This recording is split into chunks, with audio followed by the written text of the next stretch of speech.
"You're safe, kid." Single dad took a bullet for CEO's daughter. Changed to families forever. The cafe was crowded that Friday afternoon, the air buzzing with conversations and clinking glasses. Adam Brooks, a single dad in his late 30s, sat at a corner table, helping his 8-year-old son with homework.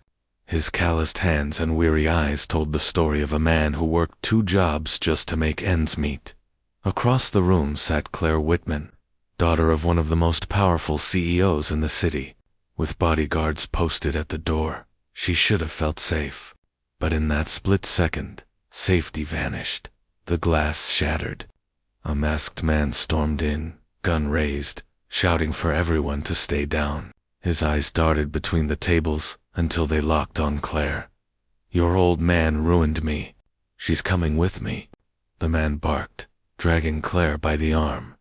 People screamed. Chairs toppled. The bodyguards froze too far to act. Adam didn't think. He saw a terrified little girl, the same age as his son, and instinct took over. He shoved his boy under the table. "You're safe. Kid, don't move," Adam whispered, steadying his son's shaking hands. Then he arose. The gunman turned, startled, just as Adam lunged. The struggle was fast and brutal. A shot cracked through the cafe. Claire screamed. The bullet hit Adam. He staggered, but didn't fall. With one final surge of strength, he tackled the gunman to the ground, pinning him until the guards swarmed in. By the time police arrived, Adam was pale, his shirt soaked red. Claire knelt beside him, tears streaming. "You saved me," she whispered. Adam managed a weak smile. "Just keeping a promise to my kid. Everyone deserves to be safe." Hours later, at the hospital, Richard Whitman, the CEO himself, walked in. He was a man known for power, wealth, and ruthlessness. But when he saw Adam lying in the bed, his son curled up on a chair beside him, something inside Richard shifted. This wasn't just a man who'd saved his daughter. This was a father who had risked everything for a child that wasn't his own. "I owe you more than I can repay," Richard said quietly. Adam shook his head. "Just make sure your daughter never feels afraid again."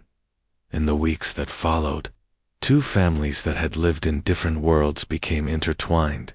Richard funded Adam's recovery and offered him a position as head of security, finally giving Adam the stability he'd been fighting for.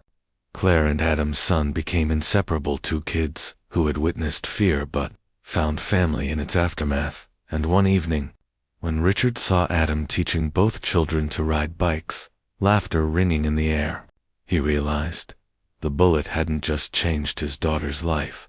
It had given him something he'd forgotten. He needed a friend, a brother, and a reminder that sometimes family is forged, not by blood, but by sacrifice. Adam Brooks had lived a life of quiet struggle. He'd once dreamed of being an architect, but dreams didn't pay hospital bills after his wife passed away. He worked nights as a security guard, days delivering packages, and in between, he was dad doing his best to raise 8-year-old Jamie. "Dad, you're always tired," Jamie would complain. Adam would smile and ruffle his hair. "Doesn't matter how tired I get, as long as you're safe. Kid, that's all I need." That promise kept Adam moving forward. It was supposed to be a normal Friday afternoon. Adam took Jamie to the downtown cafe, a rare treat after a long week. They sat near the corner, Adam checking over Jamie's spelling homework while sipping a bitter black coffee.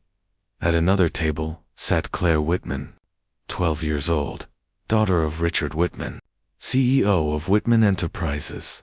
Her hair was neatly braided, her tablet open, a bodyguard at the door keeping watch. Despite the wealth surrounding her, she looked lonely, more guarded than any child should. Then chaos shattered everything. The glass door burst open. A man in a ski mask stormed inside, pistol raised. "Everybody down," he shouted. The cafe froze. Cups clattered to the floor. Screams filled the air. The gun swung until it landed on Claire. "Her. She's coming with me. Your father ruined my life." The bodyguard lunged, but the gunman fired a warning shot into the ceiling. "Don't test me," Claire's face went pale. She looked like a bird cornered in a cage. Adam's heart clenched. Jamie trembled beside him. Adam bent low, gripping his son's hand. "You're safe, kid. Stay under the table. Don't move for anything." Jamie's wide eyes filled with tears. "Dad, don't." But Adam was already moving. The attacker yanked Claire's arm, dragging her toward the door. Adam surged forward, slamming into him. The two men crashed into a table. The gun fired deafening inside the cafe. The bullet tore into Adam's side. Pain exploded, but adrenaline carried him forward. He wrestled the gun free, using his larger frame to pin the attacker to the floor. "Go," Adam barked at Claire. She scrambled toward her guards, sobbing. The attacker fought like a cornered animal, but Adam refused to let go. Blood poured from his wound, yet he held the man until the guards finally piled in, ripping the gunman away. When it was over, Adam collapsed against the floor, clutching his side. His vision blurred. Through the ringing in his ears, he felt a small hand grab his. Claire, her face streaked with tears. You saved me."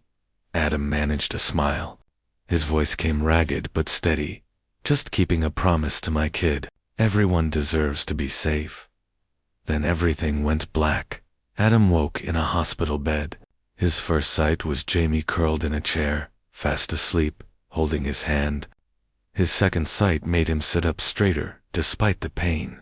Richard Whitman, the Richard Whitman. Immaculate suit, expression unreadable, the air of power and money surrounding him. Yet his eyes betrayed something: unexpected gratitude, and maybe guilt. "You saved my daughter," Richard said simply. His voice cracked slightly on the word daughter. Adam shook his head. Any decent man would have tried. "No." Richard leaned closer. "Most men would have run. You took a bullet for her, for someone you didn't even know."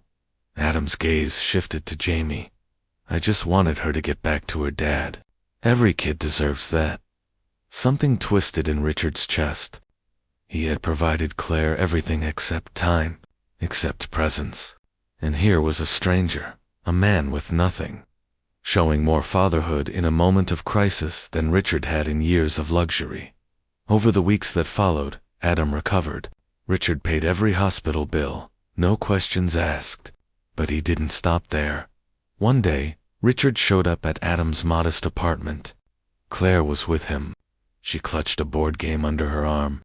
"Hi, Jamie," she said shyly. "Want to play?" From then on, the two kids became inseparable. Claire, who'd grown up surrounded by walls of security, finally had a real friend. Jamie, who'd lived with so little, discovered a world of comfort, but never flaunted it. And Richard, he began visiting more often. Sometimes just to watch the kids play, sometimes to sit silently with Adam. Two fathers from different worlds, bound by one violent day. One evening, as the sun dipped low, Richard stood in the park watching Adam teach both children to ride their bikes. Jamie's laughter rang out. Claire's voice echoed with joy. Richard swallowed hard. He turned to Adam. "You changed my daughter's life. And mine." Adam chuckled softly. "Guess one bullet can do that." "No," Richard said firmly. "You did. You showed me what it means to be a father. Not by wealth, not by power, but by sacrifice, for the first time in years." Richard felt something he hadn't allowed himself to feel: hope. To families, once divided by class and circumstance, now bound by courage and love. And Adam's words, whispered in a crowded cafe, lived on. "You're safe, kid," because, in that moment, he hadn't just saved one child. He had saved them all.